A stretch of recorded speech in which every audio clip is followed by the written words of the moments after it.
대학만 나와도 어디 가서 기죽지 않고 살 줄 알았는데 그것도 사람 나름이라는 것을 결혼 생활을 하며 뼈저리게 느낀 30대 후반의 여자입니다. 저는 어느 드라마에 나오는 여주인공처럼 딱 조실 부모하고 사고 무탁한 삶을 보내왔네요. 부모 없이 어디 의지할 곳도 없이 어려서부터 이곳저곳 전전하며 그렇게 자랐어요. 핀잔을 받으며 눈칫밥을 먹다 보니 저절로 독해졌고 나 하나쯤 스스로 건사하며 살아야겠다는 욕심도 생기더라고요. 그래서 저는 환경을 탓하지 않고 정말 악착같이 노력했고 누구나 알 법한 4년제 대학까지 나왔어요. 졸업 후에는 전공에 맞게 쭉 유치원과 어린이집 교사로서 경력을 쌓아왔고요. 제 시댁은 그야말로 배운 집안이라 자부심이 대단했어요. 시부모 전부 서울 유명 대학원 출신이었거든요. 저도 나름 열심히 살아왔다고 자부하지만 그저 그런 4년제 대학 졸업생은 시댁 식구들 눈에는 성에 차지도 않았죠. 그래서 결혼 반대가 무척이나 심했어요. 부모 없어도 당당하게 살려고 노력했던 지난 날들이 무색하게 가방끈이 짧고 또 부모가 없다는 이유로 결혼을 반대하실 땐 속이 많이 쓰리고 자존감도 많이 떨어졌어요. 평생을 함께하려고 약속했는데 그쪽 부모님이 반대하시니 어쩔 도리가 없었고요. 그런데 한참 시부모님을 설득하며 곤욕을 치를 때 찾아와준 축복 같은 우리 아이 덕에 결혼을 할 수 있었어요. 물론 시댁 식구 모두 혼전 임신의 소식에 집안에 수치라며 저를 내치려 했어요. 하지만 남편은 호적에서 파이는 일이 있어도 절대 헤어질 수 없다고 고집을 부렸고 그 덕에 저희는 가정을 꾸릴 수 있었어요. 그때만 해도 애 낳고 제가 시댁에 잘하고 좋은 모습을 보이면 마음을 얻을 수 있을 거라 생각했어요. 그러나 제가 시댁에서 예쁨을 받는 일은 전혀 없었습니다. 아니, 저라는 사람 자체를 인정해주지 않았다고 말하는 게 맞는 것 같네요. 차라리 저를 꼴도 보기 싫다고 시댁 근처에는 얼씬도 못하게 해줬으면 더 좋았을 텐데 시댁 식구들은 저를 뻔질나게도 찾아댔어요. 왜냐면 거의 식모살이 수준으로 저를 부려먹기 바빴거든요. 그뿐인 줄 아세요? 공부하는 남편의 발목을 제가 잡았다며 시모의 원망을 매번 들어야 했어요. 그래서 저는 그 원망이라도 피해보자는 마음으로 남편을 공부시켰어요. 그이가 석 박사 학위를 취득하기 위해 일까지 줄이고 전념하는 동안 저는 가정을 지키기 위해 투잡까지 뛰어가며 뒷바라지를 했어요. 그렇게 지내기를 수년 만에야 시부모님이 말하는 시댁의 명성에 남편도 구색을 맞출 수 있었어요. 하지만 그 후에도 제 노력을 인정받기는커녕 남편의 위상만 높아졌네요. 남편이 결혼 후에도 공부를 놓지 않는 인재라면서요. 그러니 저를 향한 시선은 여전히 곱지 못했고 시모는 그런 저에게 늘 이렇게 말하곤 하셨죠.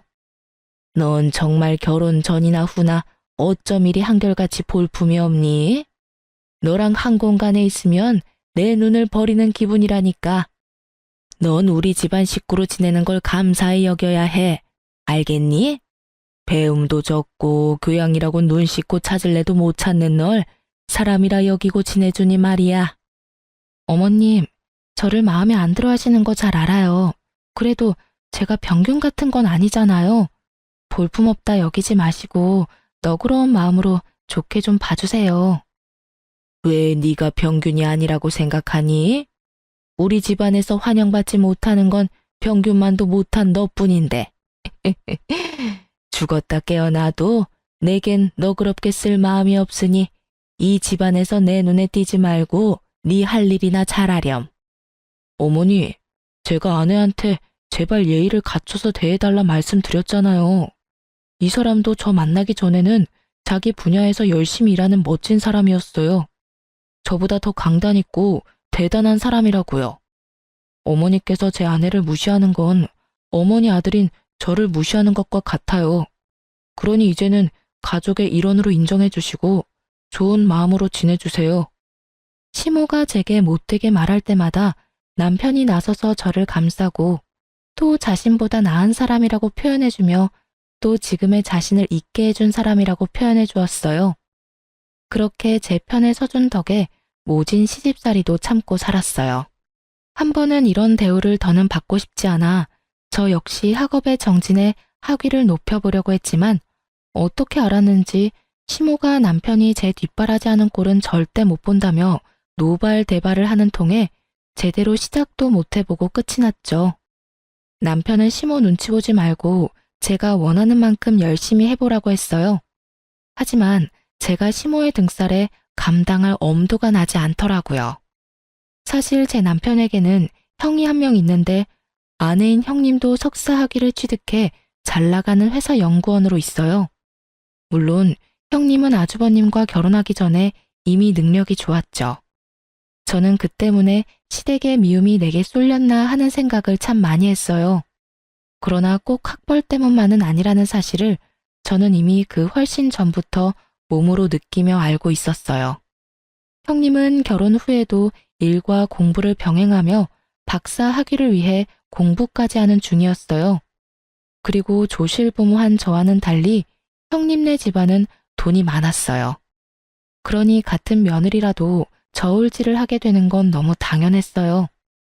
시모가 형님을 참 예뻐했는데 그 수준이 어느 정도냐 하면 남들이 보기에도 형님이 시모의 친딸이라고 믿을 정도였어요. 시댁에 오면 정말 손 하나 까딱 안 했고 물 한 잔을 마시더라도 저더러 꼭 가져오라고 시켰어요. 그리고 그걸 제지하는 사람은 아무도 없었고요. 형님은 늦음하게 아이를 출산했는데 상전도 그런 상전이 없었어요. 조리원에서만 꼬박 한 달을 쉬고 왔음에도 몸조리를 핑계로 저더러 틈만 나면 다리를 주무르라며 시켰어요. 그런데 노산이라 그런지 아이가 몸이 약해서 자주 아팠어요. 큰 병이 있거나 한 건 아니지만 잔병치레도 많고 유행하는 질병은 피해가는 법이 없이 죄다 걸리곤 했어요.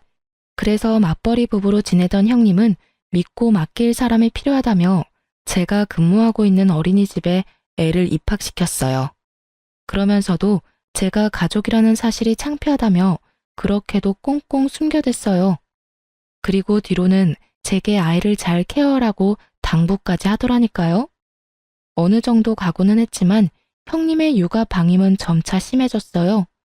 자기가 바쁘다는 핑계로 아이를 우리 집에서 재우는 날까지 생기기 시작했거든요. 초반에는 이해하려고 노력했어요.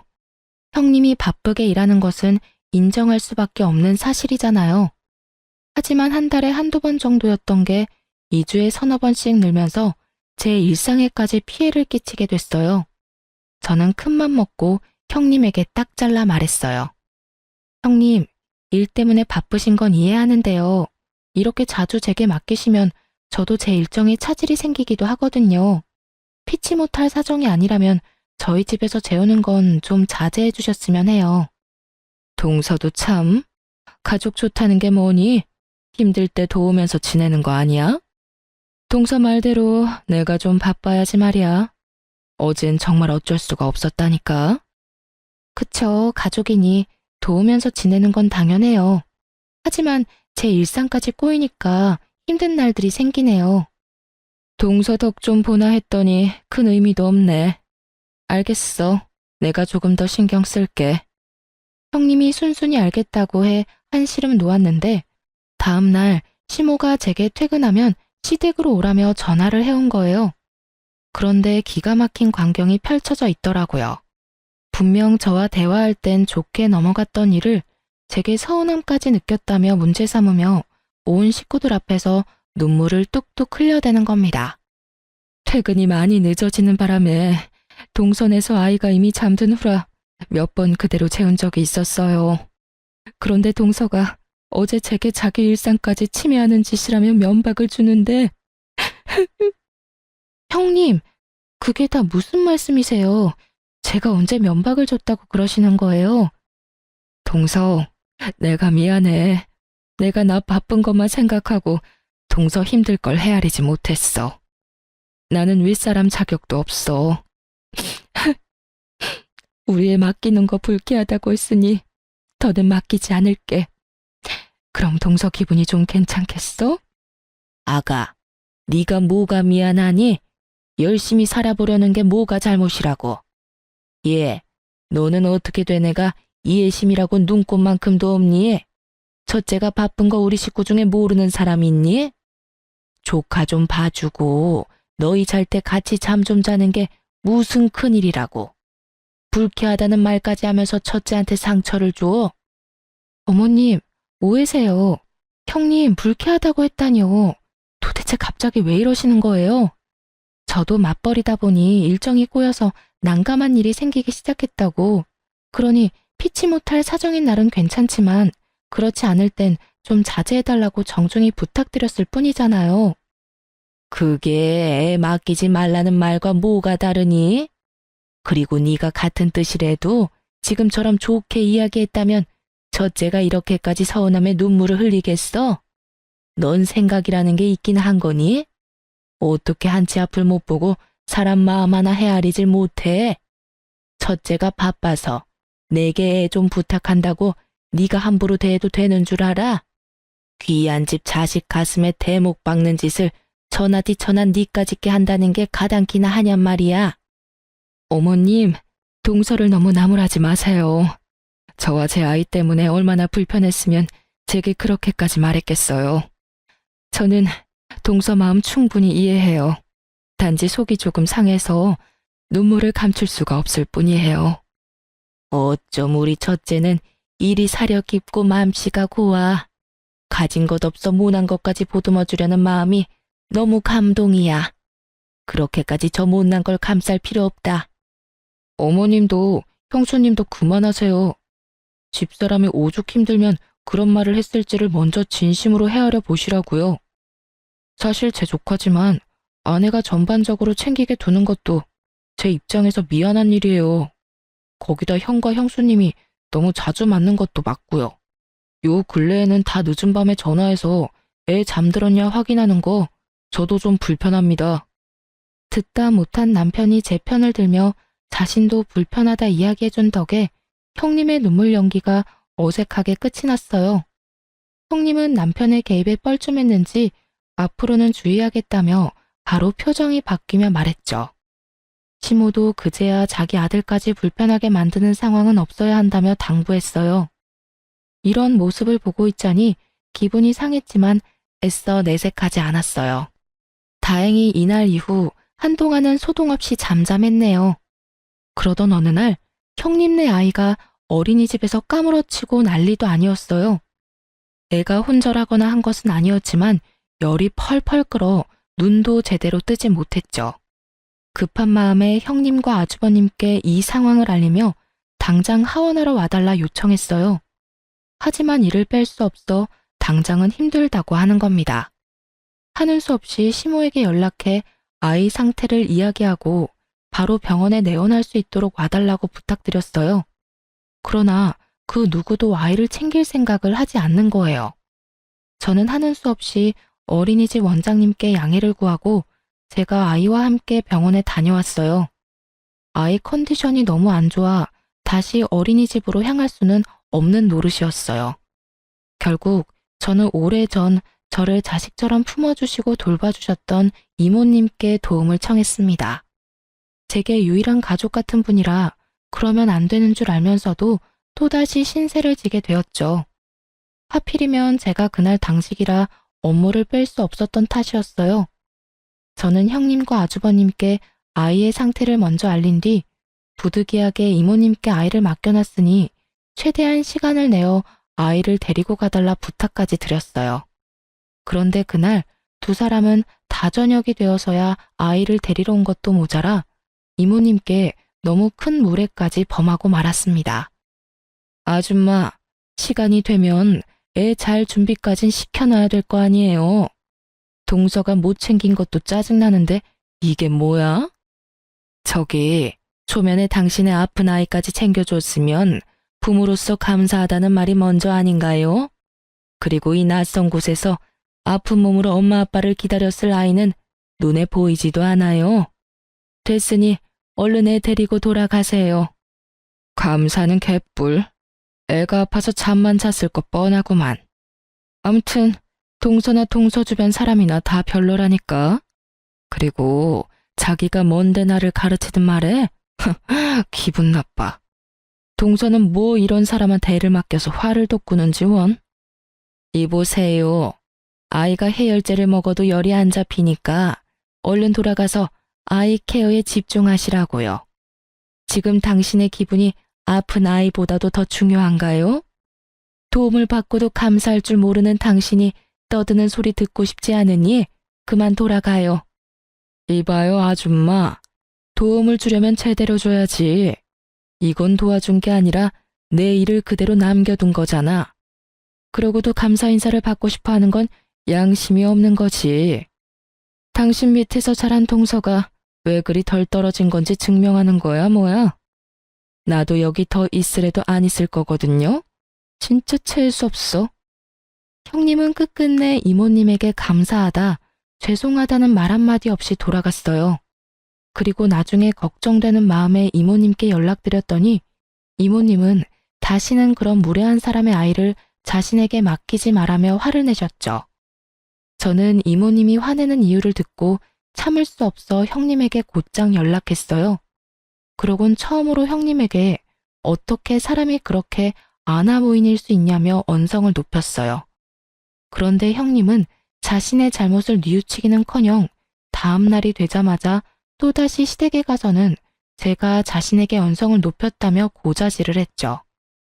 시모는 형님의 말만 듣고는 우리 집까지 쫓아와 제게 갖은 욕을 퍼부었어요. 하지만 저는 제 소중한 사람까지 저와 같은 일을 겪게 했다는 것에 크게 분노한 상태였던지라 시모에게까지 큰 소리를 치고 말았죠. 시모는 그런 저의 뺨을 내리치며 막말을 퍼부었어요. 너 지금 나한테 소리친 거야? 감히 네가? 이 맞아 죽어도 시원찮을 거사. 네가 이제 하다하다 나까지 기어오르려고 들어? 내가 그런 꼴을 보고도 가만히 있을 줄 알아? 너 오늘 내 손으로 교육 좀 받자, 응? 제발 무식하게 구는 것 좀 그만하세요. 그렇게 학벌 따지시는 분이 왜 저만 상대하면 그렇게 무식해지는 건데요? 돈 많은 집안 자식이 형님이라 그 사람의 잘못까지 무마되는 건가요? 이러실 거면 어제 어머님께서라도 손주 데리러 오시지 그러셨어요. 그래, 이제 네가 고래고래 소리치면서 네 본성을 보이겠다 이거지? 너 머리는 장식이냐? 네 조카가 아프면 네가 월차를 내서라도 챙겼어야지. 네가 제정신이 아니라 남한테 애를 맡겨놓고 도대체 누구 탓을 하는 거야? 사리 분별력도 없는 네가 대학을 졸업해? 가당치도 않지. 어디 가서 학력 위조한 건 아닌지 조사라도 해야 할 판이네 아주. 제가 왜 제 아이가 아픈 것도 아닌데 월차까지 내며 조카를 돌봐야 해요? 형님과 아주버님도 자기 일이 바쁘다는 핑계로 신경도 안 쓰는데 제가 왜 일에 피해까지 받으면서 그런 미련한 짓을 해야 하는 거냐고요? 사리 분별도 못하는 사람은 제가 아니라 형님과 아주버님이고 어머님이죠. 그날 난생 처음으로 억울함에 세상 떠나가라 울어봤네요. 그런데 시모가 우리 집을 나선 지 두어 시간 만에 제가 시댁으로 향할 수밖에 없는 일이 터졌습니다. 한참을 북받친 감정을 울음으로 쏟아낸 뒤 핸드폰을 보는데 최근에 바뀐 형님의 프로필 사진이 눈에 띄더라고요. 멋진 여행지에서 찍은 사진이었고 찝찝한 마음에 더 알아봤는데 확인하는 순간 주체할 수 없을 정도의 강한 분노가 치밀었어요. 사진 속 그날은 바로 아픈 조카를 이모님이 돌봐주었던 날이자 형님과 아주버님이 둘이서 당일치기로 여행을 다녀온 날이었던 거예요. 저는 그걸 알고 시댁을 뒤엎을 요량으로 찾아가 온몸의 분노를 표출했죠. 형님, 진원이 아파서 제 이모님한테 손 벌린 날 설마 아주버님과 여행 다녀오셨어요? 남한테 아픈 애 맡겨두고 희희낙낙 웃으며 놀다 왔냐고요. 동서, 갑자기 찾아와서 시부모님 앞에서 왜 이래? 여행을 다녀오고 안 다녀오고 그게 뭐가 중요하다고. 내가 여행 다녀온 게 시댁까지 쫓아와서 위아래 없이 굴 일이야? 정말 너무한 것도 정도가 있지.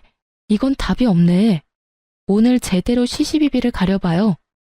아픈 애를 두고 여행 다녀오는 부모라는 것도 웃기지만 부부가 놀려고 아픈 애를 생판 모르는 남한테 맡긴다는 게 부모로서 그게 맞는 처사라고 생각하세요? 애 좀 봐줬다고 지금 나한테 훈수라도 하러 왔니? 동서 일이나 잘하고 동서 처사나 올바른 건지 따져봐. 손윗사람한테 따지려고 시댁까지 쫓아온 것도 모자라 시부모님 앞에다 두고 이런 행동을 보이는 게 맞는 거야?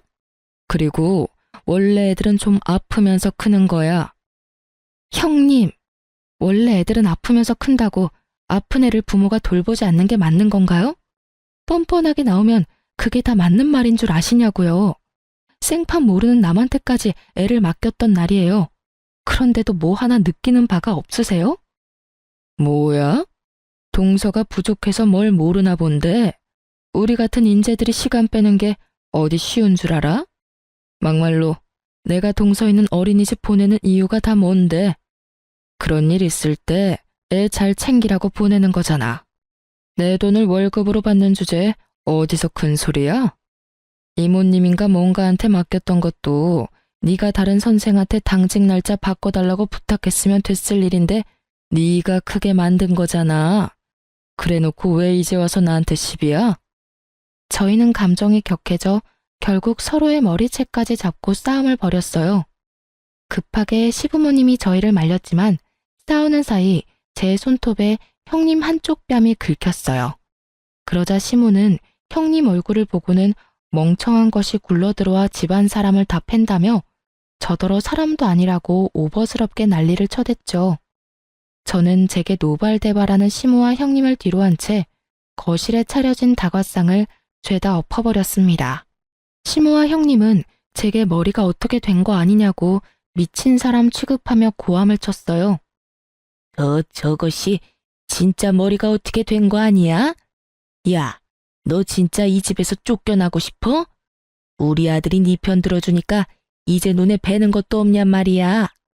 너 같은 식충이를 가족으로 거둬줬으면 감사한 줄 알고 살아야지. 어디 이런 못돼 먹은 행동을 해? 까마귀 고기라도 잡섰어요?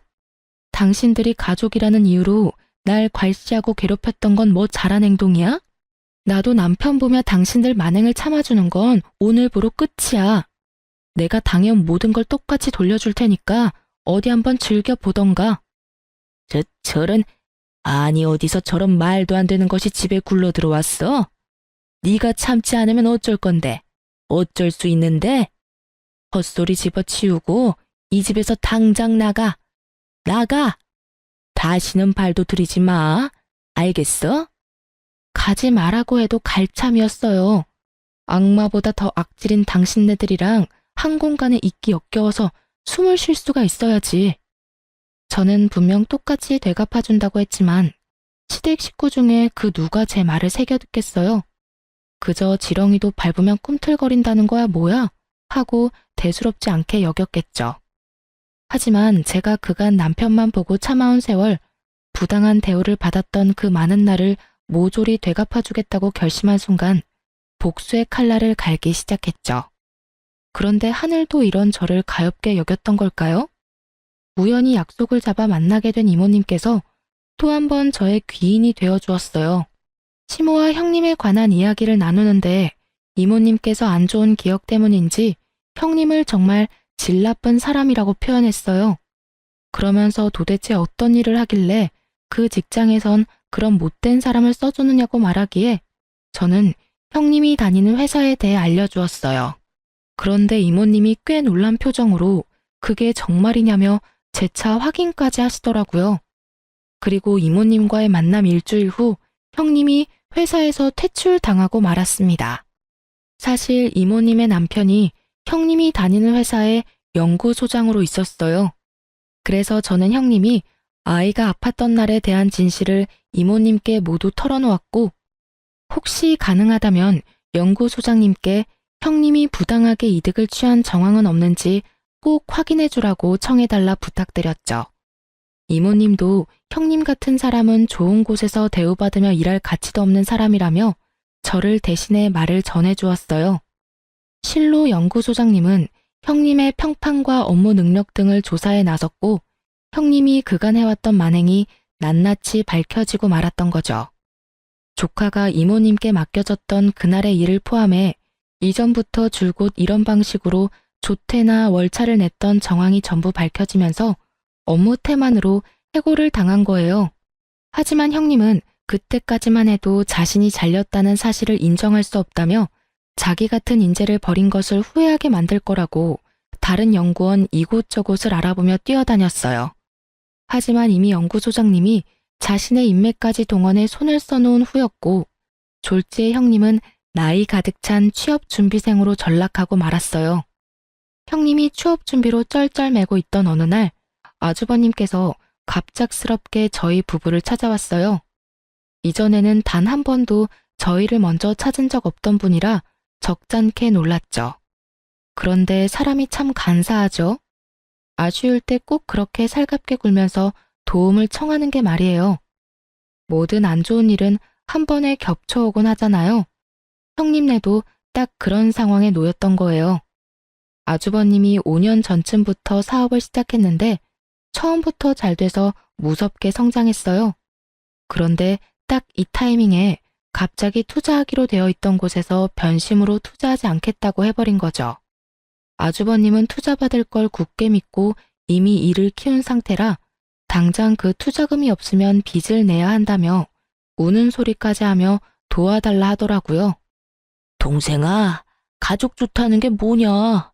이렇게 서로 힘들 때 돕고 사는 거 아니겠어? 지금 네 형수 처지가 좋지 못한 거 잘 알잖아. 그런데 나도 적자에 빚까지 생기면 애까지 있는데 어쩌냐. 제발 이번만 좀 도와주라. 나중에 나도 너희 부부 도울 일 있으면 나도 꼭 도울게. 재수씨, 우리 진원이 참 예뻐하잖아요. 우리 아이 봐서라도 좀 도와줘요. 아내랑 상의해보고 연락해줄게, 형. 너무 갑작스러운 부탁이고 금액도 적지 않아서 고민해봐야 할 것 같아. 아니, 가족 일인데 고민하고 말고 할 게 뭐 있어. 너희 그만한 돈도 없는 건 아니잖아. 너도 돈 잘 벌지. 재수씨도 우리만큼은 아니어도 입에 풀칠할 정도는 벌잖아. 그런데 뭐가 문제라고 뜸을 들이려고 그래.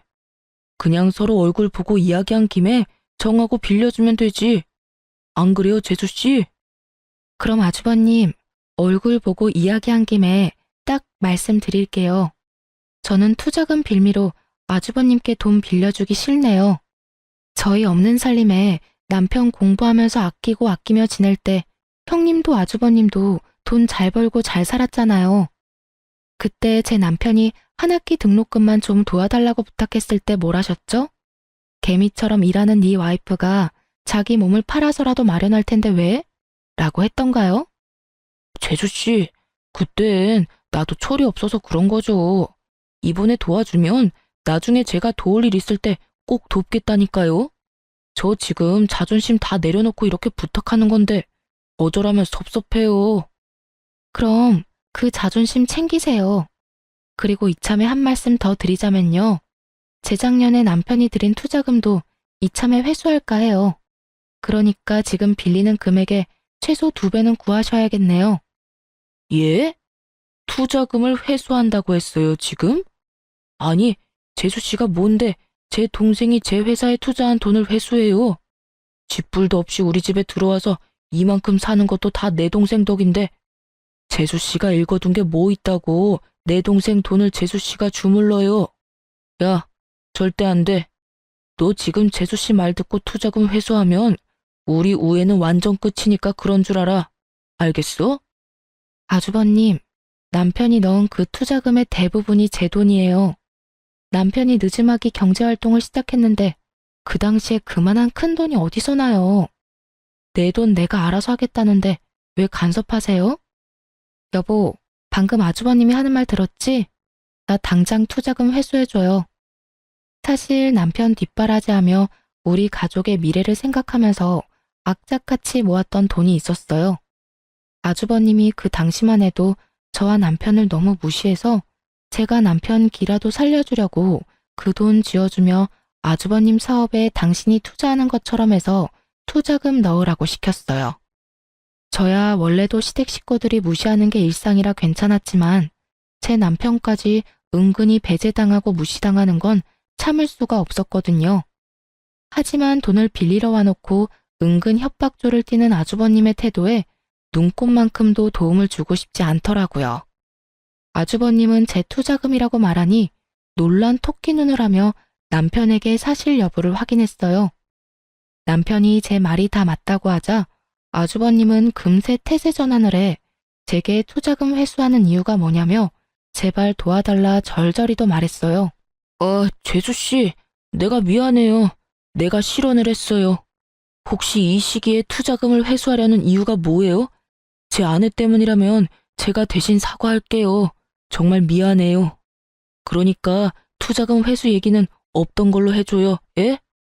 재수씨 부모님도 안 계셔서 우리가 유일한 가족이라면서요. 그러니까 가족끼리 서로 좀 부족해도 이해하고 돕고 살아요. 제 가족은 얼마 전에 없어져서요. 유일한 가족이 남편과 제 아이뿐이라 이해할 것도 도울 것도 없네요. 그만 돌아가 주세요.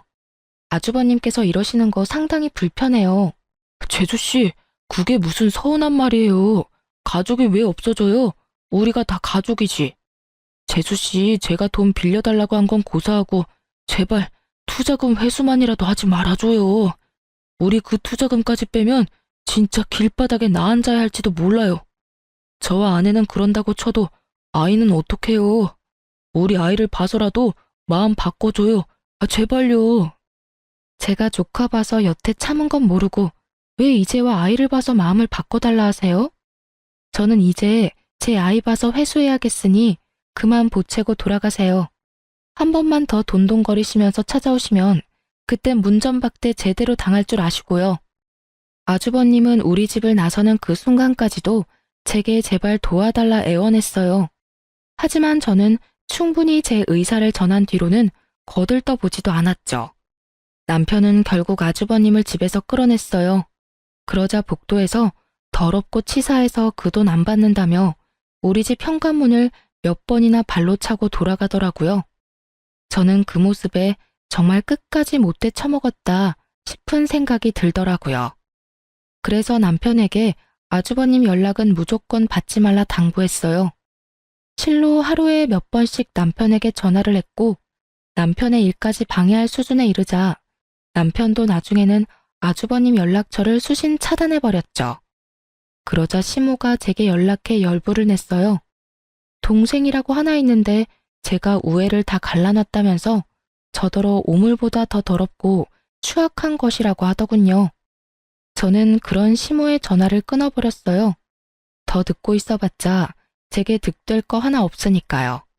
그런데 시모가 그런 제 행동에 머리끝까지 화가 났는지 우리 집에 찾아와 문을 열라며 난동을 부리는 거예요. 복도식 아파트라 이웃집 눈치가 많이 보여 결국 문을 열어주고 말았어요. 들어오자마자 제 얼굴을 내리치며 귀청 떨어지도록 언성을 높여 소리쳤어요. 감히 네가 내 전화를 멋대로 끊어? 내가 그러고도 가만히 잠자고 있을 줄 알았냐?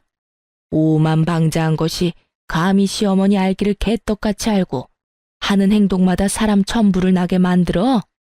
배우다 만 것들은 이래서 안 된다니까.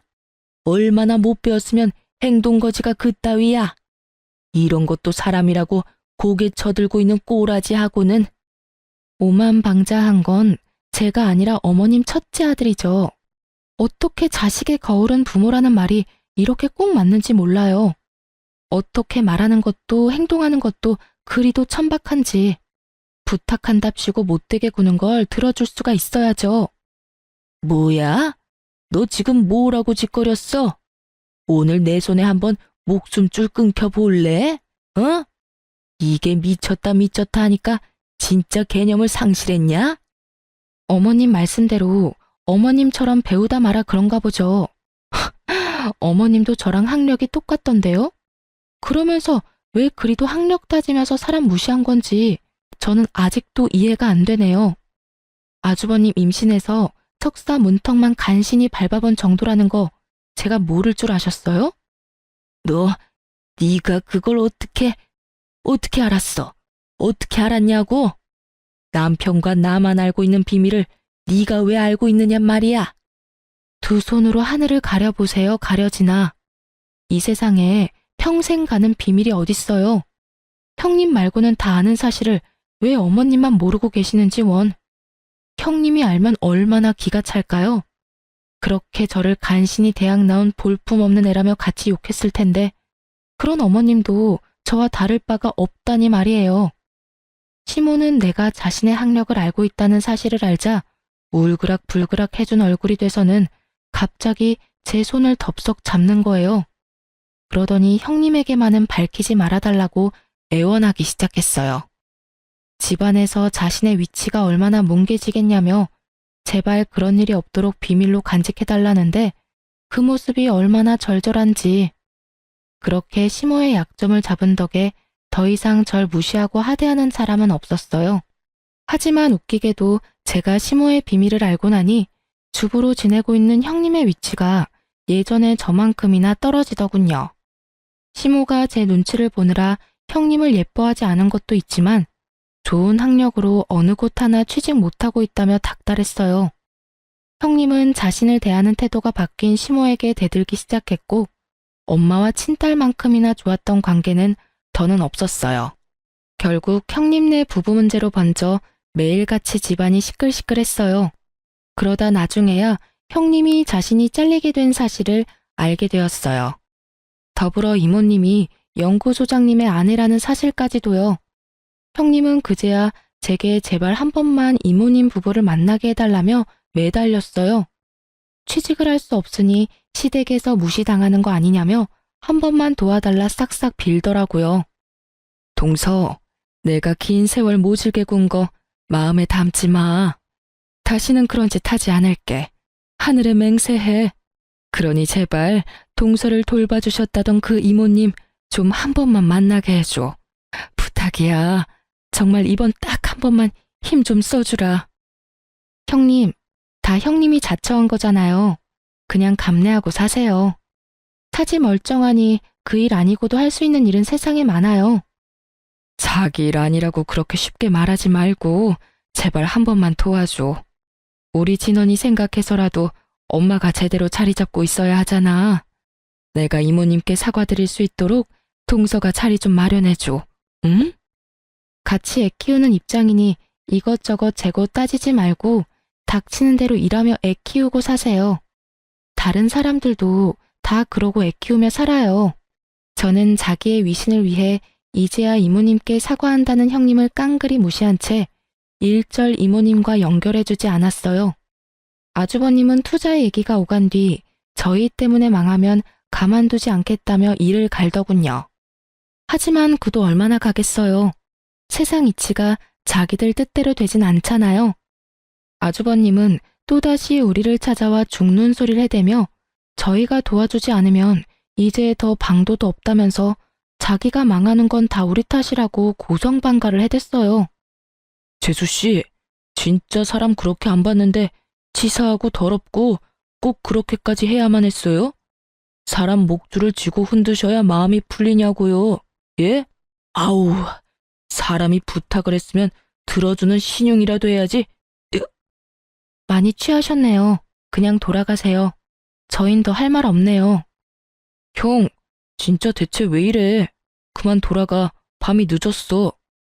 아우, 시끄러워. 네가 제일 나빠. 알겠냐? 넌 형 망하는데 눈도 깜짝 안 하고. 멀쩡한 투자금을 왜 회수하냐 이 말이야. 우리 집안 꼴이 우스워진 건 다 네가 결혼을 잘못했기 때문이야. 다 저 멍청한 재수 씨 때문이라고. 아, 짜증나. 재수없어. 남편이 아주버님을 말려도 소용없었고 형님까지 불러 아주버님을 데려가라 했지만 그것도 소용없었어요. 결국 아주버님이 남편 멱살을 잡기 시작했고 서로 몸싸움이 시작되었죠. 경찰이 출동한 후에야 말릴 수 있었어요. 그 과정에서 우리 아이는 겁에 질려 자기 방 들어가서 머리를 감싸쥔 채 벌벌 떨고 있었어요. 그 모습에 억장이 무너지더라고요. 그래서 처음엔 아주버님네 부부와 합의는 하지 않으려 했어요.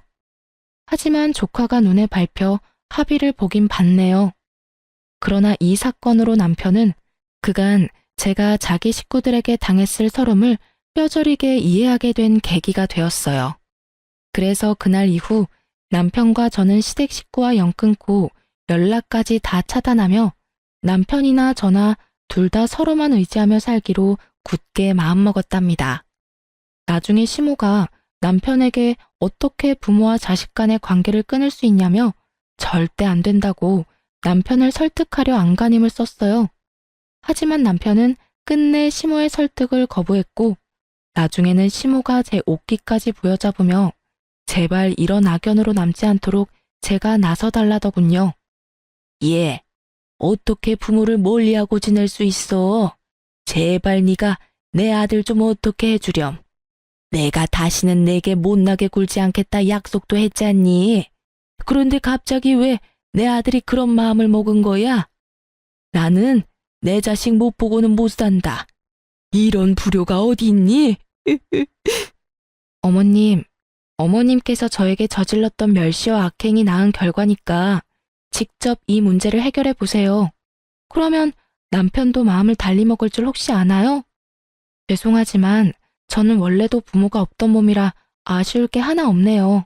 아니, 제가 앞으로 어머님과 아주버님 내외를 마주하지 않아도 된다고 생각하니 이제야 숨이 쉬어져요. 그러니 이제 그만하세요.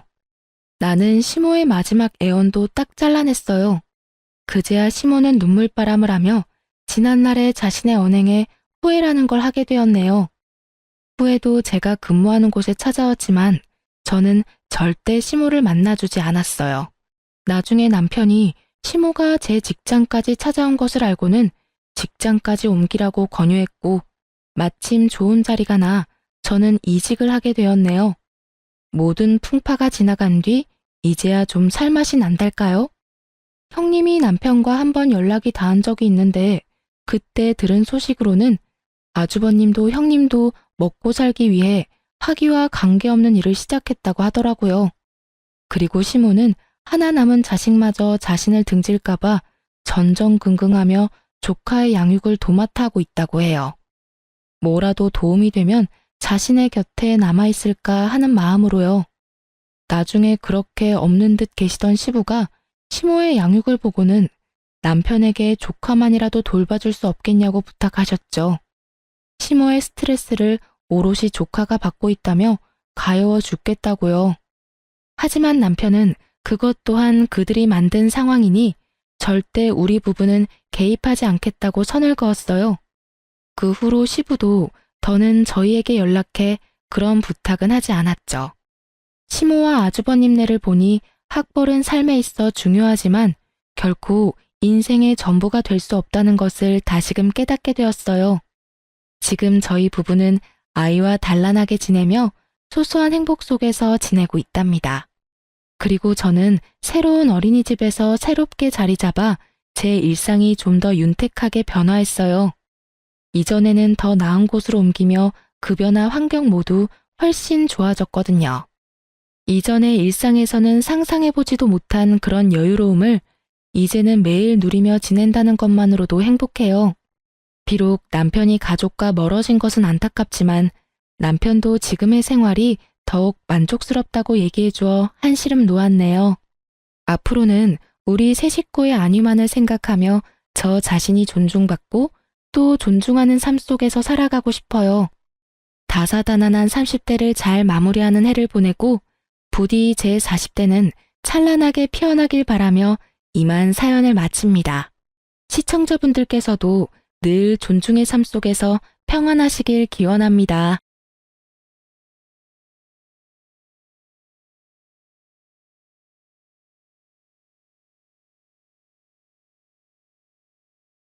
저는 지옥길에서 유턴한 지 얼마 안 된 30대 초반 여자랍니다. 오늘도 어김없이 새로 올라온 사연을 듣다가 이것보다 제가 겪은 일이 더 기가 막히다는 생각을 했어요. 그래서 저도 용기를 내서 한번 사연을 보내봅니다. 여러분의 위로를 담은 댓글을 보면서 저도 힘내보고 싶어서요. 그럼 한번 제 이야기를 풀어나 볼게요.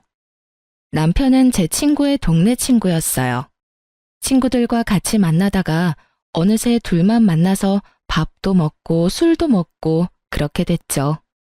전 좀 화통한 성격인데 남편은 말도 조곤조곤하게 하고 부드럽고 다정하면서도 유한 성격이었어요. 화가 나는 순간에도 침착하게 해결하는 걸 보고 나와는 참 다르다는 걸 느꼈네요. 성격이 달라서 더 호감을 가졌나 봐요. 그렇게 자연스럽게 사귀게 되었고 연애 기간에는 서로 모자란 부분을 채워주며 알콩달콩 사랑을 키워나갔죠. 사귄 지 1년 정도가 됐을 때 결혼하기로 약속했고요. 우리도 좋은 직장 다니며 여유로운 편은 아니었기에 모아둔 돈 조금과 대출받아서 신축 빌라 전세로 시작했죠. 상견례 전에 시댁에 가서 인사를 드리게 됐죠. 웬만하면 떨지 않는 성격인데 엄청 긴장되더라고요. 우리 아들이 결혼한다는 여자가 어떻게 생겼나 했더니 그렇게 이쁘진 않네. 아들, 엄마 미모 정도 되는 여자 찾기가 쉽지 않지? 우리 박 여사 따라갈 미모가 없지 뭐. 그래도 상민이에 비하면 과분하네 뭐. 아니, 처음 본 사람 앞에 두고 웬 외모 품평질이죠? 저는 그런 소리를 하는 게 믿을 수가 없어서 예비 남편을 쳐다봤죠. 남편의 얼굴도 굳어 있더라고요. 어디 산악회 진상 들일 것 같은 사람들이 내 시부모가 된다니 순간 막막하더라고요. 그때 그 말을 들었을 때 뒤집어 엎고 나왔어야 하는데 말이죠. 처음 만난 자리니까 그냥 넘긴 게 천추의 한이네요. 근데 이상하게 남편과 시부 사이가 아주 어색해 보이더군요. 말도 거의 안 하고 남편이 엄청 깍듯하게 대하더군요. 근데 자기 아버님이랑 닮은 데가 없네? 아버님이랑 싸웠어? 왜 그렇게 어색해? 사실은 우리 어머니랑 같이 사시는 분이야. 아직 혼인신고는 안 했고. 근데 그렇게 아버님이라고 깍듯하게 불러? 그리고 나한테 미리 말을 해줬어야지. 이런 중요한 얘기를 어떻게 안 할 수가 있어? 두 분 법적으로 부부도 아니고 그래서 굳이 말해야 되나 싶었어. 내가 생각이 짧았다. 그냥 그렇게 흐지부지 넘어갔고 친정 부모님께도 재혼한 사이라고 짧게 말씀드리고 넘겼죠. 소박하게 결혼식을 끝내고 작지만 둘만의 보금자리를 마련했으니 가정가구 드리고 아기자기하게 꾸미는 재미가 있더군요. 집들이의 첫 번째 순서가 시부모였죠. 집에 들어온 시모가 안 입고 온 눈으로 이리저리 둘러보더군요. 뭔 집이 이렇게 휑해? 아니 그리고 이걸 지금 먹을 거라고 차린 거야? 죄다 배달 음식이네. 어머님이 회로 준비하라면서요. 회를 어떻게 만들어요? 다른 건 제가 만든 거니까 한번 드셔보세요. 맨날 배달 음식이나 시켜 먹고 우리 아들 밥도 안 해주는 거 아니야? 시모는 투덜대면서도 아주 술하고 음식을 제일 잘 먹더군요. 둘이 술을 좋아한다고 하더니 시부도 얼굴이 금세 벌개졌는데도 술을 계속 들이켰어요. 그러다 갑자기 은근한 목소리로 남편한테 말하더라고요. 내가 미처 몰랐는데 상민이가 여자 꼬시는 능력이 있나 봐. 어디서 또 저렇게 어리고 몸매 좋은 여자를 데려왔어? 그게 지금 무슨... 아버님, 며느리한테 그게 할 말인가요? 아니, 칭찬해주는데 화를 내니까 내가 할 말이 없구만. 그만 먹어야겠구만. 시부가 젓가락을 딱 놓더니 소파로 횡 하고 가버리더군요. 예, 너 이게 아버님한테 무슨 실례니? 감사합니다 하면 될 거 가지고. 얼른 잘못했다고 싹싹 빌어. 아버님 화나면 얼마나 무서운지 알아? 이거 성희롱인 거 아세요? 전 그 말 듣고 엄청 불편하네요. 아버님이 저한테 사과를 해야지 왜 제가 하나요? 여보, 아버님한테 그렇게 화를 내면 어떡해. 그래도 어른이신데 얼른 사과드려. 자기는 그 말 듣고 아무렇지도 않아? 왜 나만 이상한 사람 만들어? 더 웃긴 건 저를 내버려 두고 시모랑 남편이 시부한테 가서 화를 풀어주려고 노력을 하더라고요. 시모는 그 나이에 얼마나 애교를 떠는지 못 봐줄 지경이었어요. 남편까지 제 편을 안 들고 졸지에 저만 이상하고 예민한 사람이 되어 있더라고요. 시부는 그만 가자며 밖으로 휙 나가버리고 시모가 눈을 흘기며 저한테 다가오더군요. 너 아버님 화난 거 봤지? 내가 저 화를 풀려면 또 며칠 걸려. 너 때문에 이게 뭔 사달이니? 몸매 좋다고 칭찬한 거 가지고 뭔 난린지.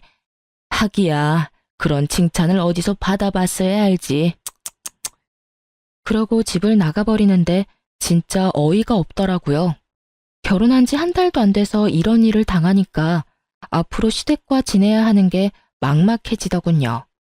그렇게 결혼식까지 하고 얼마 지나지 않아 추석 명절이 다가왔어요.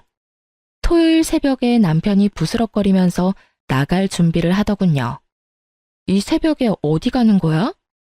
자기 신경 쓸까봐 말 안 했는데 사실은 오늘 아버님 가족들이 산소 벌초하러 가는 날이라 나도 가서 도우려고. 솔직히 어머님이랑 재혼한 사이도 아닌데 거기 가족들 행사까지 참여하는 건 좀 오바 아니야? 예전부터 갔었던 거야?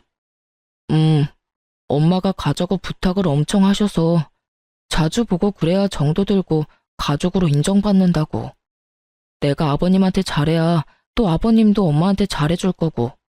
자기도 오라고 하긴 했는데 같이 갈래? 도대체 뭘 하는 건지 가서 한번 봐야 싶더군요. 제가 간다고 하니까 남편이 감동한 듯이 저를 바라보더라고요. 그렇게 시부 아버지의 산소로 찾아갔네요. 시모가 저를 보더니 아주 엄청 반기면서 우리 며느리라고 일일이 소개를 하더군요. 처음 본 시부 가족들과 어색한 인사를 나눴죠. 시모는 여전히 시부한테 딱 팔짱 끼고 아양을 부리고 있고요. 저 가족들은 저런 모습을 보면서 뭔 생각을 할지 제가 저 집 며느리인 것도 부끄러울 지경이었죠. 시간이 조금 지나니 어느새 그쪽 가족들은 싸운 음식을 먹으면서 수다를 떨고 있더라고요. 남편만 땀을 뻘뻘 흘리면서 혼자 벌초를 하고 있었고요. 그 꼴을 보니 부하가 치밀어 올랐어요. 저는 남편한테 다가가서 말했죠. 그거 좀 잠깐 내려놔. 좀 쉬고 해. 다들 놀고 있는데 왜 당신 혼자 하고 있어? 이제 거의 다 했어. 마무리하고 쉴게. 저는 남편 팔을 끌어당겼어요.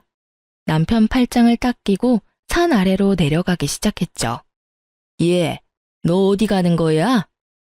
사람이 옆에 있는데 먹으라는 소리도 안 하셔가지고요. 저 너무 배고파서 내려가서 밥 좀 먹으려고요.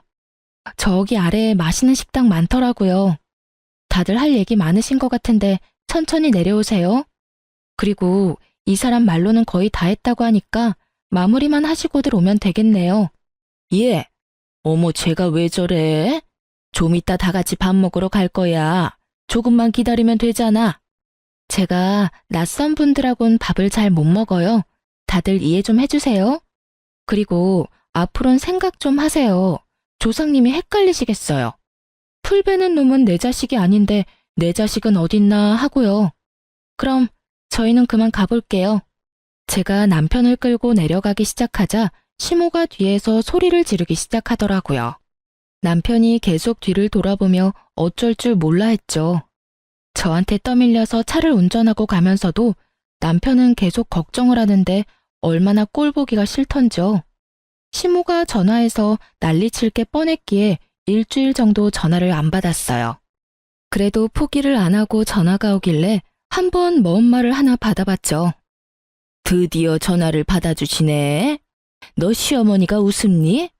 거기서 그 깽판을 치고 어떻게 사과 한마디가 없어?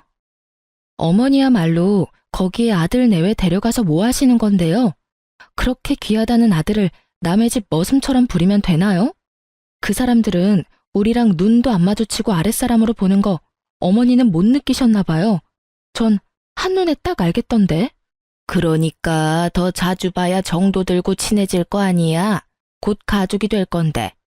근데 네가 그따위로 버릇없이 행동하는데 인정을 받겠어? 제가 왜 그 사람들한테 인정을 받아야 되는데요. 앞으로 가족도 아닌 사람들 집안일에 상민 씨 오라가라 하지 마세요. 그쪽 가족이 되고 싶은 어머니 혼자 가시면 되잖아요. 제가 맞는 말만 했더니 시모가 차마 대꾸를 못하더군요. 막판엔 추석에 안 오기만 하라고 엄포를 놓고 끊어버리더라고요. 이런저런 일로 껄끄럽긴 했지만 결혼하고 처음 맞는 명절이라 추석 전날에 시댁으로 갈 수밖에 없었죠. 그 좁은 집구석에 들어가자마자 거실에 전 부칠 준비를 딱 해놓고 저를 기다리고 있더라고요. 식구도 많이 없는데 이 많은 걸 다 붙여요? 요즘은 조금씩 사다 먹는 게 더 나아요, 어머니. 음식이란 자고로 정성이지. 아버님 형님 댁에 갈 때 싸가야 돼서 많이 하는 거니까 잔말 말고 부치기나 해. 그래도 송편은 사 먹으니 그게 어디니? 난 네 나이 때 송편을 몇십 판을 찌고 그랬다. 예전하고 요즘은 시대가 달라졌잖아요.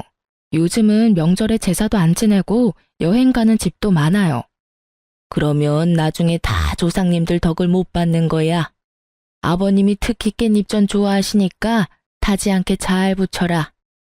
전 기름 냄새 싫어서 전을 잘 먹지도 않아요. 그런 제가 하루 종일 앉아서 전을 부치려니 진짜 허리도 끊어질 것 같고 토할 것 같더라고요. 남편은 도와주는 흉내만 좀 내더니 어느새 시부랑 멀찍이 떨어져 앉아서 텔레비전이나 보고 있고요.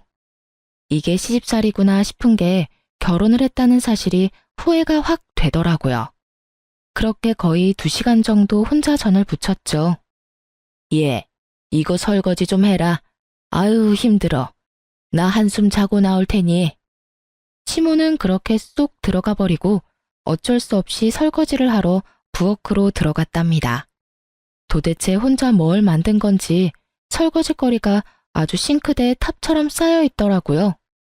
남편한테 시키려고 거실에 가봤더니 시부 혼자 텔레비전을 보고 있더군요. 화장실에도 없길래 남편한테 전화를 해도 받질 않았었어요. 저는 한숨을 쉬며 설거지를 시작했어요. 얼마나 지났을까요? 갑자기 누가 뒤에서 저를 확 안는 거예요. 1초의 순간 동안 남편인가 싶었지만 느낌이 이상해서 뒤를 확 돌아보니 세상에 시아버지였어요. 저는 너무 놀라서 시부를 확 밀어내고 소리를 빽 질렀죠. 지금 뭐 하시는 거예요? 아이쿠, 난 네 시어머니인 줄 알았네. 그게 지금 말이 되나요? 저랑 어머니 키 차이가 얼만데요. 그리고 긴 머리 짧은 머리 구별이 안 될 수가 있나요? 너도 늙어봐라. 눈이 침침해서 잘 구별이 안 돼. 아무튼 놀랐으면 미안하다. 제가 핏대를 세우며 화를 내니까 시부가 슬금슬금 부엌을 나가더라고요. 저는 시부를 쫓아나갔죠. 헷갈렸다고 하기엔 말도 안 되는 거죠. 저는 이거 아무리 봐도 일부러 그런 것 같거든요. 저 지금 기분 너무 나빠요. 또 이런 일 있으면 진짜 가만 안 있을 거예요? 뭐? 가만 안 있겠다? 이거 아주 오냐오냐 해주니까 머리 끝까지 기어오르네. 감히 시아버지한테 누가 그딴 말투로 말을 해? 눈이 안 보여서 실수할 수도 있지. 너 내가 저번에 벌초하러 왔을 때도 그냥 넘어갔는데 말이야. 보면 아주 버릇이 없어. 지금 사과하셔도 모자랄 판에 되려 화를 내시네요.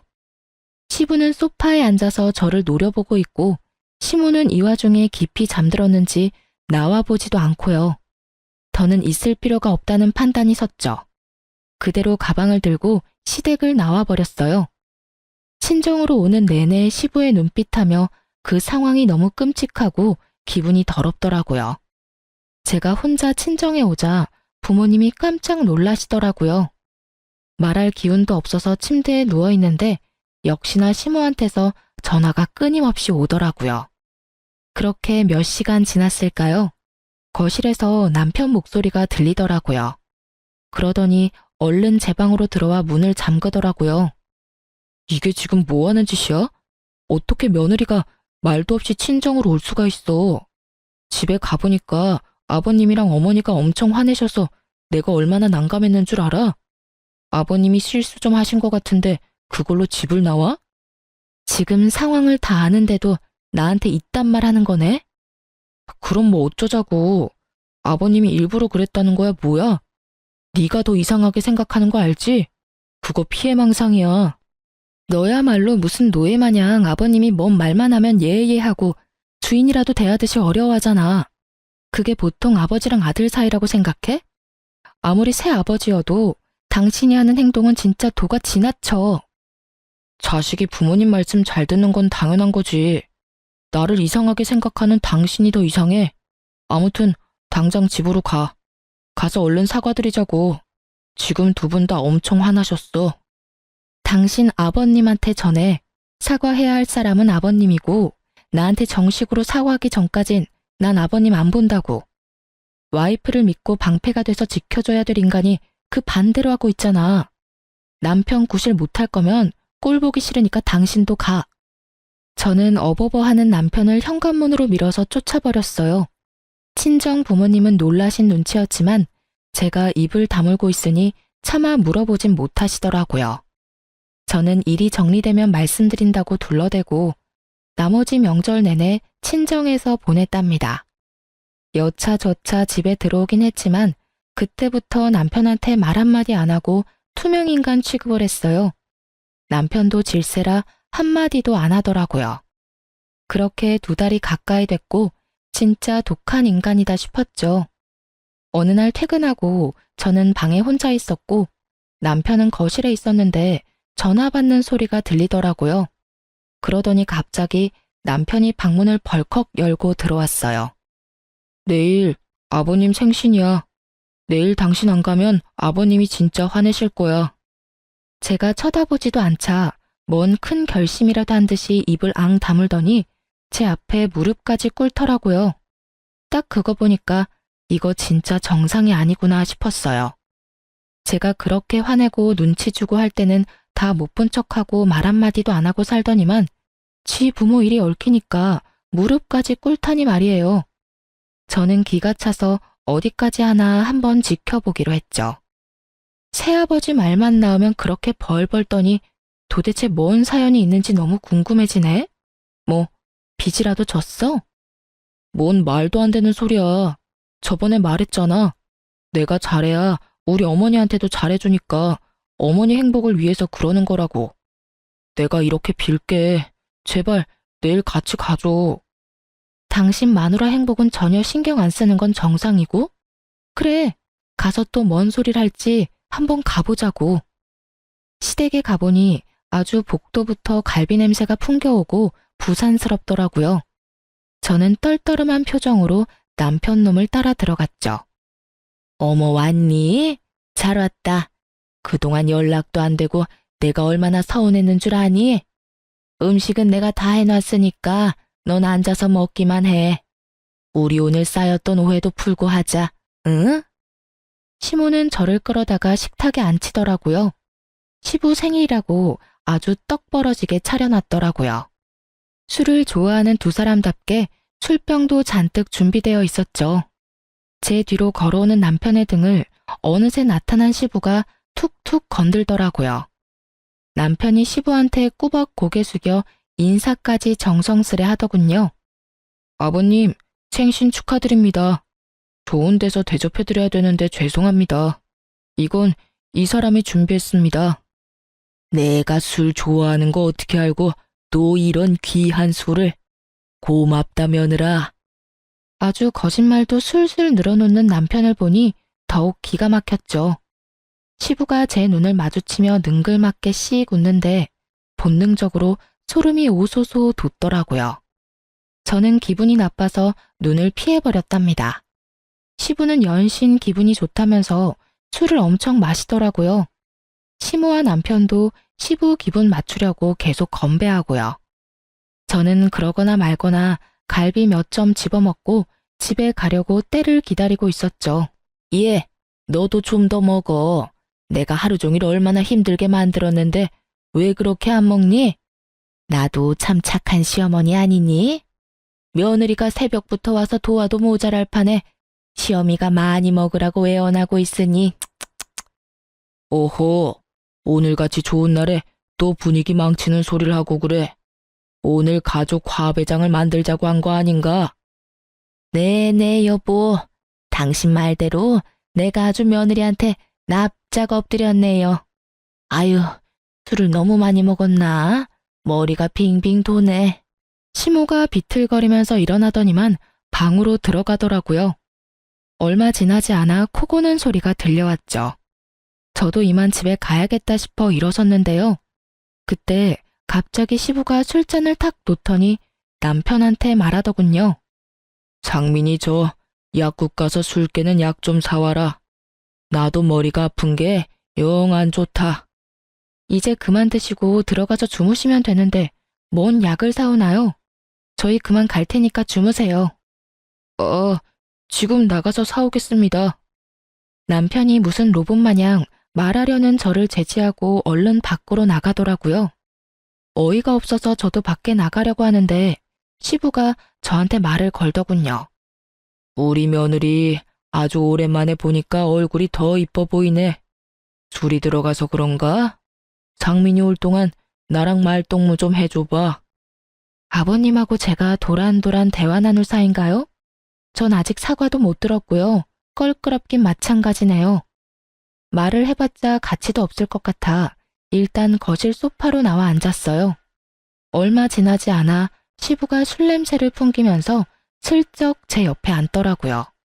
그러더니 세상에 제가 피할 겨를도 없이 저를 거의 안다시피 해서 팔로 어깨를 꽉 잡는 거예요. 우리 며느리가 나랑 거리를 두니까 내가 얼마나 속상한지 몰라. 앞으로 10수년은 볼 사이인데 사이좋게 지내야지, 응? 저는 불에 데인 것처럼 시부를 확 밀치고 일어났죠. 이 영감탱이가 진짜 정신이 나갔나? 지금 이게 또 뭐 하는 짓이야? 뭐? 영감탱이? 야, 이게 귀여워서 오냐오냐 했더니 너 진짜 한번 혼나볼래? 어디서 추잡하게 자꾸 몸을 치대. 법적으로 시아버지도 아니면서 당신 입으로 시아버지라며? 밖에 다니는 사람 아무나 잡고 물어볼까? 시아버지가 며느리 뒤에서 껴안고 어깨 끌어안는 게 정상인지. 오호, 가족끼리 그럴 수도 있지. 그런 걸로 또 이렇게 버릇없이 굴어? 저는 너무 열이 받아서 주체할 수가 없었어요. 냉동실에서 얼음을 꺼내서 냄비에 다 털어놓고 물을 잔뜩 받아서 바로 시부한테 쏟아버렸죠. 주변에 다 변태 새끼들밖에 없나 진짜. 이 추잡한 늙은이야. 정신 차려. 야, 너 미쳤어? 이거 진짜 돌았네. 차가워. 미친 건 당신이야. 나 절대 그냥 못 넘어가니까 콩밥 먹을 각오의 이 영감탱이야. 저는 텅 빈 냄비를 시부한테 확 던져버리고 바로 그 집구석을 뛰쳐나왔어요. 씩씩거리면서 주차장을 걸어가는데 돌아오던 남편이 저를 보고 뛰어오더군요. 좀만 더 기다렸다가 같이 가지. 또 혼자 나왔어? 아버님 말동무 좀 해드리지. 근데 왜 이렇게 화가 나 있어? 둘이 짰어? 소름 끼치게 말동무 타령이야. 뭔 일이 있었는지 한번 직접 들어봐. 그 인간이 뭔 짓을 했는지 네가 듣고 판단하라고. 저는 남편을 끌고 시댁으로 다시 갔어요. 현관문을 열려고 하는데 시모가 큰 소리 치는 게 들려 깜짝 놀랐죠. 망할 놈의 시부한테 아약만 떨 줄 아는 줄 알았는데 세상 떠나가라 저렇게 소리소리를 지르다니 말이죠. 도대체 그 버릇을 어떻게 고칠 거예요? 당신이 아직도 이팔 청춘인 줄 알아요? 왜 자꾸 젊은 애들한테 손을 대냐고요? 이번에도 또 술 핑계 대려고? 오호, 오해라니까. 당신은 보지도 않았으면서 왜 또 사람을 잡어? 오해는 뭔 오해야. 내가 방에서 다 들었는데. 우리 상민이 보기 부끄럽지도 않아요? 이번엔 정식 결혼까지 한 며느리한테 뭐 하는 짓이에요? 아니, 막말로 내가 뭘 진짜 하기라도 했어? 어깨 한번 잡은 걸로 왜 이 난리야? 당신이 그 상민이 여자친구 얘지. 걔한테 그렇게만 안 했어도 걔랑 상민이 결혼해서 잘 살았다고요. 걔가 얼마나 착하고 순했는데. 남자 자식이 돼서는 여자 하나 못 휘어잡고 헤어지는 게 병신이지. 그게 왜 내 탓이야? 이 사다를 또 어떻게 할 거예요? 예? 걔 성격도 만만치 않은데 어떻게 구워 삶을 거냐고요. 그땐 돈 몇 푼이라도 주고 끝냈지만 이번엔 나도 못해요. 당신이 알아서 해요. 참나, 막말로 나랑 뭔 사이라고 내가 알아서 해? 당신이랑 나랑 혼인신고한 사이도 아닌데 내 며느리도 아니잖아. 당신 가족 일이니까 당신이 알아서 해야지. 안 그래? 저는 집에 들어가려다 말고 남편을 끌고 다시 밖으로 나왔어요. 저게 지금 뭔 말이야? 다 들어엎기 전에 당장 다 털어놔. 별일도 아니었어.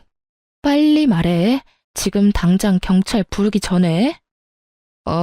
사실은 나랑 한 1년 만나고 결혼 얘기 나오고 있었는데 그때가 구정 명절이었는데 우리 집에 인사를 왔거든. 근데 아버님이 밤이 늦었으니까 그냥 자고 가라 그러더라고.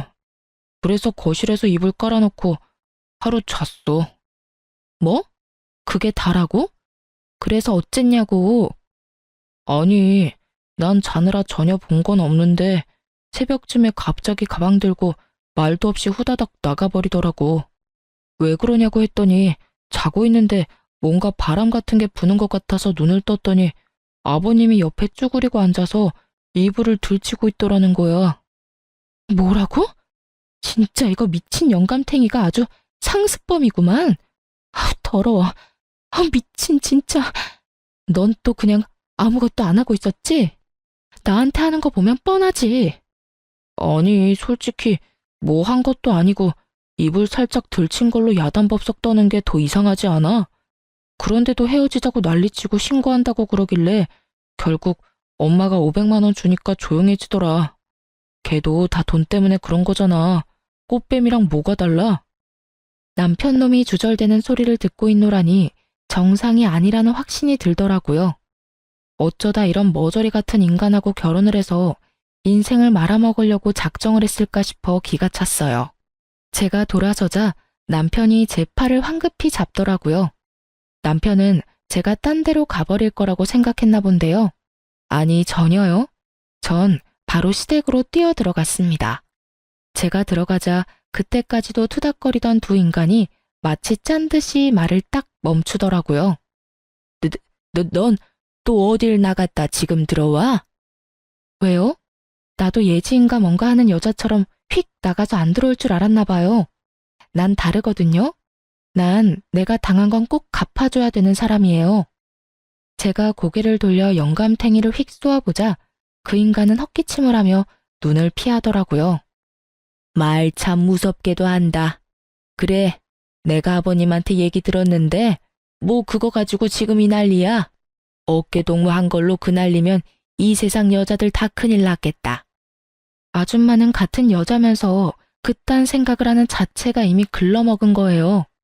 이 영감탱이가 미안하다고 싹싹 빌어도 모자랄 판에 또 아줌마 내세워서 뒤로 빠지려고. 이번엔 경찰서 끌려갈 테니까 두고 보라고. 아니, 경찰서라니? 그딴 일로 경찰서 갈 일이야? 너 시아버지한테 이게 무슨 막말이냐? 야, 상민아, 너 네 처 간수 못하냐? 남편이 처음 보는 뱀같이 차가운 눈빛으로 저를 쏘아보며 이죽거리더군요. 저 인간의 저런 모습을 보자 소름이 돋으면서 도대체 나는 어떤 인간이랑 결혼한 건가 개탄스러웠죠. 경찰서? 고소라도 하게? 증거 있어? 증거 있냐고. 법에 대해 뭘 좀 알기나 해? 그딴 말도 안 되는 걸로 고소가 될 줄 아나 봐? 증거? 증거 당연히 있지. 내가 믿는 것도 없이 이러겠니? 제가 촬영해 놓은 동영상을 잠깐 틀었다가 끄자 세 사람 얼굴이 사색이 되더라고요. 저는 영감탱이가 남편 놈한테 약국에 가라고 하는 순간부터 이상한 낌새를 눈치챘어요. 그래서 남편이 나가자마자 핸드폰 동영상을 켜놓고 있었죠. 이미 동영상 다른 데에 저장해놨으니까 나한테 이상한 짓 해봤자 소용없어. 오호, 장민 엄마, 어떻게 좀 해보게. 저거 아주 집안을 말아먹을 요망할 것이야. 야, 그깟 동영상으로 고소가 가능하니? 별것도 아니구만. 너 경찰서 가기만 해봐. 내가 진짜 가만 안 있어. 난 당신이랑 이혼 안 해. 내가 잘못한 게 뭔데 이혼을 해? 난 절대 못 해주니까 꿈도 꾸지 마. 그래? 그럼 쉬운 방법을 좀 찾아야겠네. 들었죠? 아줌마가 해줄 일이 생겼네요. 사랑하는 남자 경찰서 가게 하기 싫으면 이혼 서류에 도장 찍어서 가져와요. 상민아, 엄마가 이런 수모를 당하잖아. 당장 쟤랑 갈라서. 알았어? 오홈, 그래. 저렇게 막대 먹은 거랑은 더 살 필요도 없다. 갈라서고 다음번엔 더 참한 여자를 데려와라. 참나. 다음번에? 이 인간들 진짜 제정신이 아니구만. 더 있다간 나까지 정신병 걸리겠네. 이혼설이 준비되면 연락해. 빨리 준비하는 게 좋을 거야. 저는 진짜 비상식적인 말만 해대는 그 인간들이랑 1분 1초도 같이 있기가 싫었어요. 그렇게 시댁을 나온 뒤에 필요한 물건만 챙겨서 집도 나와버렸답니다. 회사엔 다녀야 되니까 회사 근처 호텔에서 머물면서 생각을 좀 정리하기로 했어요. 변호사 사무실도 여러 군데 다니며 상담도 했고요. 아직 친정 부모님한테 사실을 털어놓을 엄두가 안 나서 우선은 이혼 서류 먼저 접수하고 말씀드리기로 했답니다. 지금 돌이켜보면 이때가 제일 미치겠고 힘들었던 것 같아요. 누구한테도 내색도 못하고 속은 썩어 문드러지고 남편 놈은 며칠이 지나도 연락도 없고 말이죠. 이 인간한테 전화를 해서 난리를 쳐야 하나 생각을 하고 있는데 마침 회사 앞에서 저를 기다리고 있더라고요. 여보, 당신이 생각해도 이런 일로 이혼을 하는 건 진짜 아니지 않아? 어머니도 당신이 다 이해하고 넘어가면 이혼은 안 해도 된다셔. 이건 또 뭔 신박한 소리야? 내가 이혼한다고 했지 내가 지금 이혼 당하는 처지야? 당신 엄마가 뭔데 이혼하라 말아야. 그래, 나도 아버님이 실수했다는 건 인정해. 그 점에 대해선 내가 사과할게. 워낙 자존심이 센 분이라 당신한테 미안하다는 말을 하기가 힘드실 거야. 그리고 사실 어머니가 아버님한테 돈을 좀 빌리셨어. 그래서 어머니가 아버님한테 싫은 소리를 할 수가 없는 상황이야. 당신이 한 번만 넘어가주면 내가 당신한테 앞으로 진짜 잘하면서 살게, 응? 남편 놈은 제 손을 부여잡고 눈물까지 글썽거리더군요. 하지만 전 이미 마음이 완전히 닫혀 있었고 무조건 이혼해서 이 머저리한테서 벗어나야겠다는 생각밖에 안 들었죠. 시모나 남편 놈이 그 영감탱이한테 잡혀 사는 걸 봐선 분명히 다른 이유가 있을 거라고 생각을 하긴 했어요. 역시나 돈 때문에 그렇게 설설 기었던 거였죠. 남편은 최대한 불쌍한 표정을 지으면서 지 엄마 얘기를 털어놓더군요. 시모가 영감탱이를 만나고 얼마 안 돼서 다단계 사업이라고 벌렸다가 그 물건들 사느라 5천만 원 가까운 빚을 지게 되었다고 하더군요. 시모는 당연히 능력이 없으니까 빚쟁이들한테 쫓겨다니고 난리가 났나 보더라고요. 근데 빚의 대부분을 시부가 갚아줬고 그 후로 지금까지 당연히 돈을 못 갚았으니 그 영감탱이 말이라면 납작 엎드려서 다 들어줘야만 하는 상황이 된 거죠. 그럼 한마디로 전 책 잡힌 게 아무것도 없는데 그 집구석에 시집 갔다는 이유만으로 그 눈구렁이 같은 시부한테 찍소리 못하고 시종처럼 살라는 건가요, 뭔가요? 진짜 주먹이 울더라고요. 당신 진짜 무서운 인간이다. 당신이랑 살면 더 큰 일을 당해도 모른 척할 게 뻔하다 뻔해. 당신이란 작자는 나랑 이혼하고 그 인간 말 잘 듣는 여자 또 찾아다닐 인간이야. 이 비열한 작자야. 여보, 난 이혼 못해. 다시 한 번만 생각해줘, 여보. 저는 너무 화가 뻗쳐서 들고 있던 가방으로 그놈 얼굴을 마구 내리쳤어요. 사람들이 쳐다보던 말던 흠씬 두들겨주고 확 밀어버렸죠. 저는 길거리에 나뒹구는 남편 놈을 뒤로 한 채 씩씩대며 짐을 다 싸서 친정으로 들어갔어요. 제가 큰 가방을 끌고 돌아오자 친정 부모님이 깜짝 놀라셨죠. 저는 울면서 그동안 있었던 이야기를 다 털어놨어요. 그렇게 분노한 부모님과 저는 시댁으로 쳐들어갔죠. 소파에 대자로 누워있던 시부가 친정 아버지를 보고 놀라서 벌떡 일어났어요. 우리 아버지가 한덩치 하시거든요. 야, 이 벌레만도 못한 새끼야. 감히 내 딸을 건드려? 아니 뭔가 오해를 하신 것 같은데, 이거 놓고 말씀하시죠. 오해? 나이 처먹은 게 며느리한테 할 짓이 있고 못할 짓이 있지. 이 추잡한 늙은이가 감히 내 딸의 손을 대려고 해? 너 당장 나랑 경찰서로 가자. 아이고 사돈, 이렇게 사람들 두드려 패놓고 뭔 경찰서예요. 그럼 우리도 가만히 안 있어요. 폭행죄로 고소할 거라고요. 친정아버지가 손을 들어 올리는 신용을 하자 시부가 반사적으로 얼굴을 가리는 꼴이 얼마나 별 볼 일 없어 보이던지요. 저런 인간이 별똥폼을 다 잡으면서 그동안 왕처럼 군림했던 모습들이 떠올라 실소가 나왔죠. 친정아버지가 그 영감탱이의 멱살을 잡고 현관문까지 질질 끌고 가자 이것들이 덜컥 겁이 난 모양이더라고요. 아, 이거 좀 놓고 말씀하십시오. 지금 어디 가는 겁니까? 예? 이러지 말고 말로 좋게 좋게 합시다. 예? 제발 이러지 마세요. 도대체 원하는 게 뭔데요?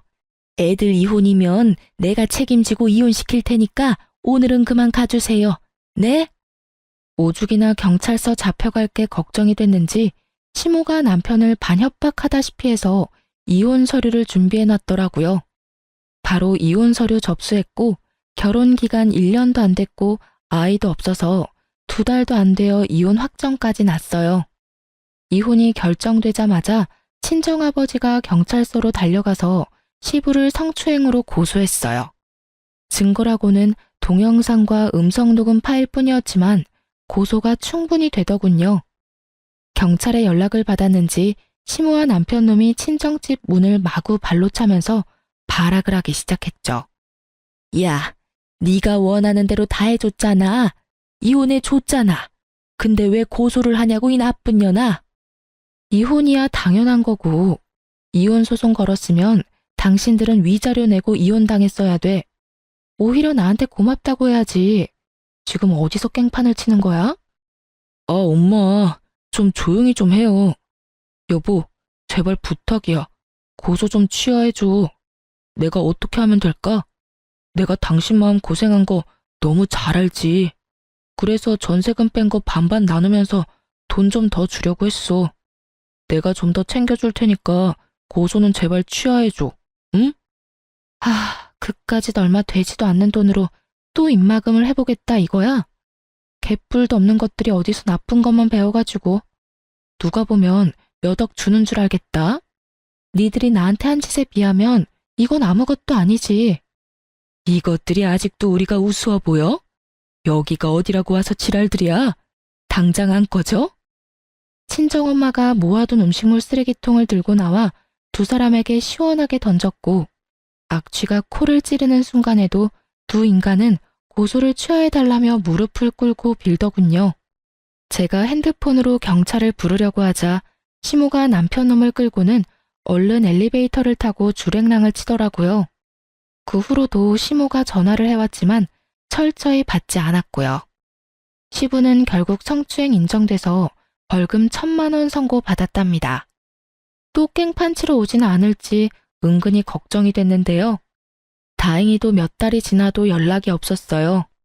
이제 포기했나 보다 싶어서 저도 부모님과 살며 마음을 추스리려고 무지했었어요. 빨리 그 쓰레기 같은 집안과 연을 끄는 건 다행이었지만 저한테도 이혼하는 과정은 너무 힘들고 지옥 같았거든요. 밤마다 악몽 꿔서 잠도 잘 못 자고요. 한동안은 술에 의지할 정도였어요. 그렇게 상처가 좀 치유될까 했더니만 어느 날 전 남편이 술을 잔뜩 먹고 아파트 출입문 앞에서 저를 기다리고 있더라고요. 야, 꼭 그래야만 했냐? 내가 그렇게 부탁했는데 어떻게 사람 숨통을 이렇게 줘야 되냐고. 이혼하고 끝난 지가 언젠데 왜 또 와서 시비야? 당장 꺼져. 네가 아버님 고소해서 그 인간이 빌려준 돈 당장 내놓으라고 얼마나 사람을 못 살게 굴었는지 알아? 이게 다 너 때문이야. 너 때문에 내가 그 인간한테 한 달에 300만 원씩 갚느라 대리까지 뛰고 비참하게 산다고. 누가 들으면 네 엄마가 빌린 돈이 아니고 내가 다 쓴 돈인 줄 알겠다. 아니, 지네가 빌려서 좋다고 쓸 땐 언제고 누구한테 화풀이야? 너 아직도 내가 만만해? 우리 어머니는 결국 그 인간 집에서 쫓겨나서 지금 나랑 둘이 원룸에 산다고. 너한테 이혼당하고 돈도 다 뺏기고 아주 그지같이 산다고. 이제 속이 시원해? 나야말로 너 때문에 이혼녀 되고 내 인생 땅바닥까지 떨어졌어. 그렇다고 내가 내 인생 너한테 보상해달라고 하니? 네가 어떻게 살든지 난 알 바 없으니까 당장 꺼져. 제가 아파트 안으로 들어가려고 하자 이젠 비열하게 무릎을 꿇더라고요. 여보, 내가 당신한테 화내려고 온 게 아니야. 당신한테 꼭 할 말이 있어서 왔어. 내가 다 잘못했어. 우리 다시 재결합하면 안 될까? 난 당신이랑 살던 때가 너무 그리워. 우리 정말 좋았잖아. 다시 돌아갈 수 없을까? 이 비열한 인간아, 네가 한 번이라도 내 편 들어주고 일을 해결하려는 모습만 보였으면 지금이랑은 달라졌을 수도 있었겠지. 근데 넌 네 엄마 선택했잖아. 그러니까 사랑하는 네 엄마랑 평생 잘 살아봐. 저는 제 다리를 잡고 늘어지는 남편을 확 밀어버리고 집으로 들어왔어요. 남편 놈을 본 아버지가 불이 나게 달려나가셨죠. 집에 와서 창밖을 보니 남편 놈이 아버지한테 질질 끌려 주차장에 뻗어 있더라고요. 그 찌질한 모습을 마지막으로 남편 놈과의 소름 끼치는 인연은 끝이 났답니다. 시부모라는 인간들 때문에 너무 스트레스를 받고 상처를 받은 것도 맞지만 제가 이혼을 했던 가장 큰 이유는 남편 놈의 방관과 동조 때문이었죠. 어떤 상황에서도 저를 지켜줄 수 없는 남자와 어떻게 결혼 생활을 이어갈 수 있을까요? 전 이혼하고 시간이 좀 지났지만 아직도 그때만 생각하면 울컥하고 솔직히 말하면 상처에서 벗어나지 못했답니다. 하지만 저를 보며 더 마음 아파하실 부모님 생각하며 다시 직장도 다니면서 밝게 지내려고 노력하고 있답니다. 그런 인간과 결혼한 제 탓을 하며 우울하게 지냈지만 이젠 이곳에 제 이야기를 모두 털어놓은 이 순간부터 저도 새롭게 살아가려고 해요. 앞으로 시간이 지나면서 더욱 괜찮아질 거예요. 제 이야기를 들어주신 분들 모두 건강하시고요. 제가 앞으로 잘 살아갈 수 있도록 힘을 주셨으면 좋겠어요. 감사합니다.